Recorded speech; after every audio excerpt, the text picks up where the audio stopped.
best friends, welcome back. So today we're going to be reacting on a military video, and the title is Simo Häyhä, the deadliest sniper in military. I have no idea about this particular video, but I've been hearing about this particular person. That's the Simo Häyhä, right? I really want to know much about him because I was told he was one of the best master sniper, right? So we're going to be checking this out today. Hopefully I get to understand more on what this video entails. So if you want to go on this journey with me, don't forget to like, comment and share the video. Drop your thoughts on the comment section. I want to hear from you. Just like I said, I've heard a lot about him and I'm so eager to check this out. Let's check this out together. When World War II broke out in 1939, the Soviet Union decided to invade Finland while everyone else was preoccupied with the war in Europe. But a sniper named Simo Häyhä came to Finland's defense. Häyhä allegedly eliminated a staggering 505 enemy soldiers, which, if accurate, would make him the single deadliest sniper in history. Wow. Today we're looking at the man Simo Häyhä and his unbelievable marksmanship. But before we get started, be sure to subscribe to the Weird History channel. Simo would have wanted it that way. Yeah.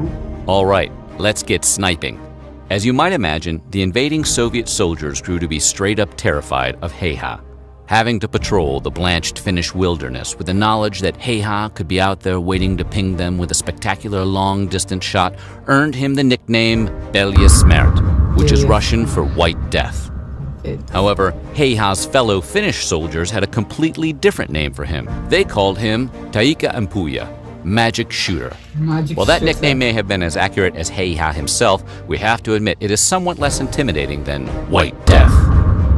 Simo's exact sniper count varies depending on the source. Some suggest he downed as many as 542 Soviet soldiers with his rifle, but no one claims he eliminated any less than 505. This makes him the most effective sniper in any war, with Soviet sniper Ivan Sidorenko sitting at a close second with 500 kills. However, Häyhä's count may even be higher. Rather than stay at a comfortable distance behind his sniper rifle for the entire war, Häyhä may have also cut down several hundred enemy combatants with a submachine gun. If true, that would put his count at approximately 800.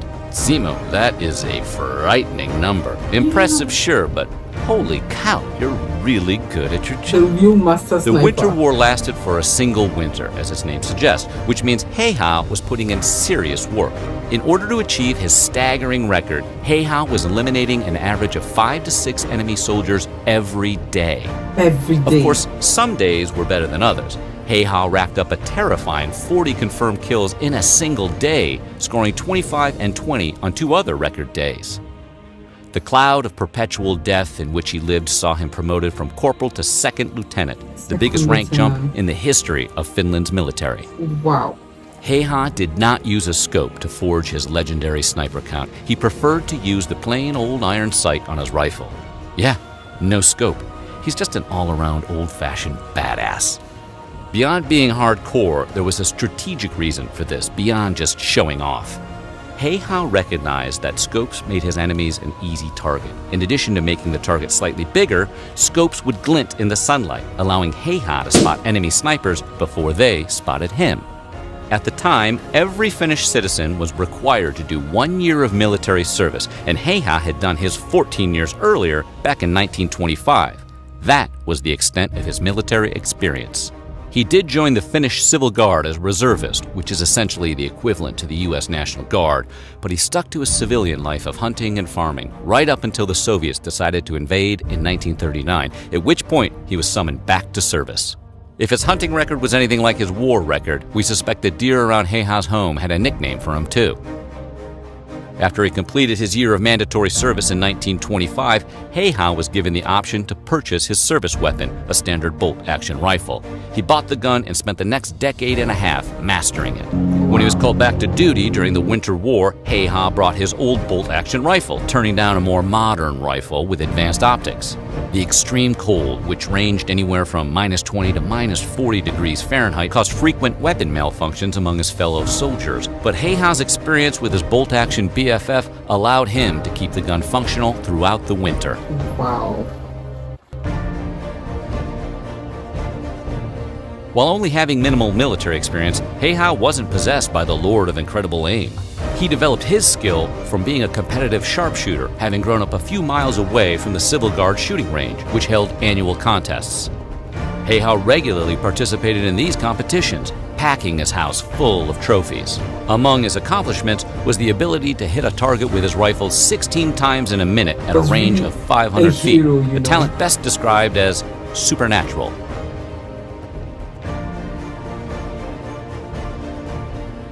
Häyhä was deployed to the Kola battlefield, where he and 31 other soldiers were tasked with holding off an invading force of 4,000 Soviet troops. Despite having fewer men on the roster than a college football team, Häyhä's group managed to hold their ground for the entire winter. That's some good goal line defense right there. He and his fellow Finns had a few other advantages beyond his Angel of Death status as a sniper. For instance, the Soviet troops all wore bright green uniforms, which made them stand out like decorated Christmas trees against the snowy white landscape. Yeah. What also didn't help the Soviets was they lacked officers with any leadership skills, mainly because Stalin had them all executed when he purged the USSR of any potential political opponents. And even though the Soviet invasion of Finland was technically successful, they only managed to capture a relatively small amount of border territory, leaving the rest of the country intact. All told, the Soviets suffered nearly 400,000 casualties during the Winter War, compared to the 66,000 suffered by Finland.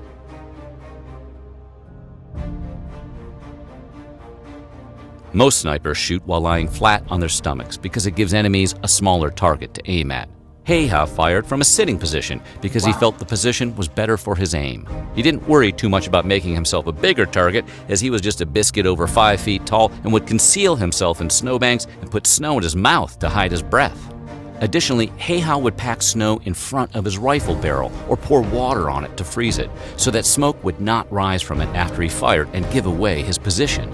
And in perhaps the biggest departure from sniper etiquette, rather than going for the head, Häyhä aimed for the center mass of his targets, which is effective in wartime, but won't do him any favors on the Black Ops 4 leaderboards.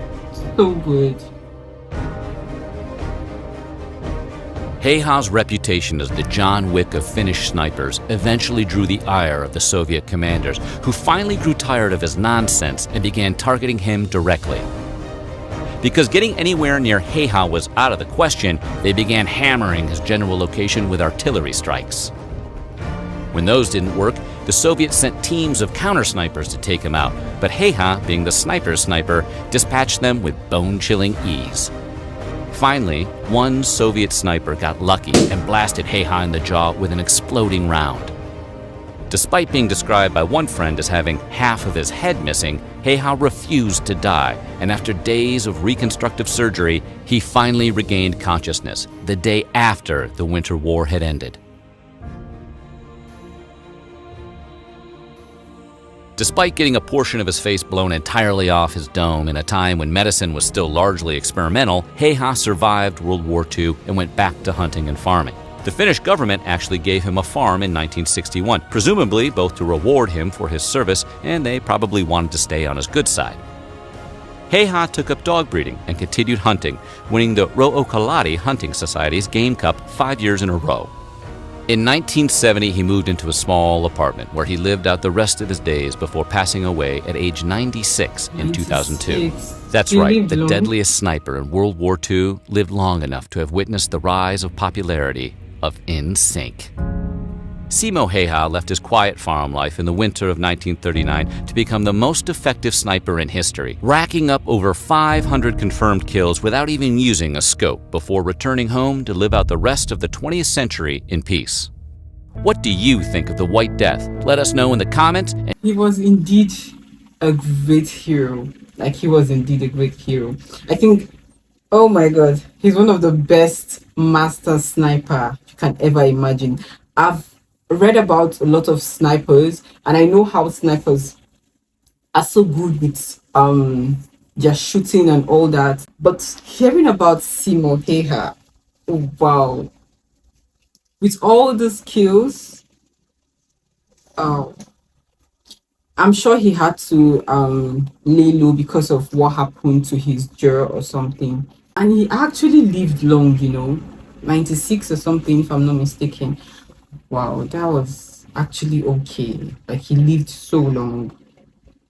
This was so beautiful. Like when I saw this, I'm like, I have to check this out because I've been hearing a lot about snipers, and someone said you have to check Simo so you have clear example of what sniper is, like deadliest sniper. And you with all these details about him, I can tell you he's actually the best master sniper.